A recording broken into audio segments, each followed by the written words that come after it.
Code blocks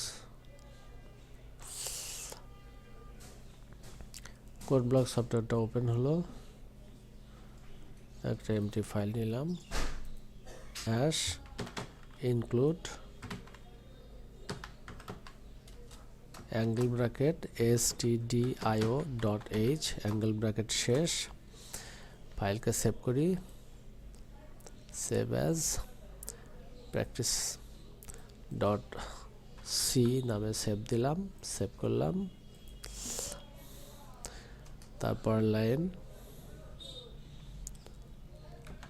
int main,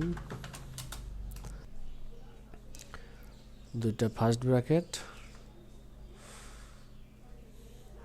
তারপরে দুইটা second bracket. এখানে printf ফাংশন লিখতে হবে, অ্যাঙ্গেল ব্র্যাকেট শুরু,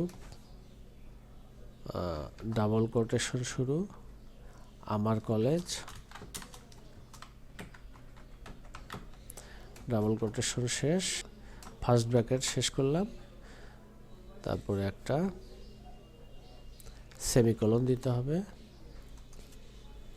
এটা সি ভাষা লেখার আইন। তারপরে রিটার্ন 0, আবার সেমিকোলন দিতে হবে। আমার কলেজ লেখাটা কিভাবে প্রিন্ট করা যায়, কিভাবে দেখানো যায়, তার জন্য সি ভাষায় লেখা প্রথম প্রোগ্রাম। এখন বিল্ড এবং রান এই বাটনে ক্লিক করি। আমার কলেজ কথাটা এখানে শো হচ্ছে। এটাই হলো সি ভাষায় লেখা প্রথম প্রোগ্রাম।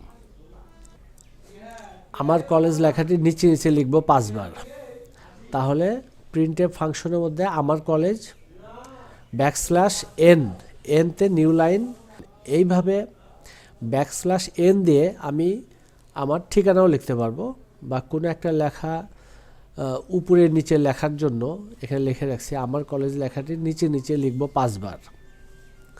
একইভাবে কারো যদি ঠিকানা লেখার দরকার হয় তাহলে এই ঠিকানাও \n লিখে ঠিকানা টাইপ করা যাবে। ঠিকানা যেহেতু প্রথম লাইন থাকে নিজের নাম, তারপরে পিতার নাম, তারপরে গ্রাম, তারপরে পোস্ট অফিস, তারপরে উপজেলা, তারপরে জেলা। এখন যদি রান অন বিল্ডে ক্লিক করি তাহলে দেখা যাবে যে আমার কলেজ লেখাটি নিচে নিচে 5 বার এসেছে। সবাইকে ধন্যবাদ।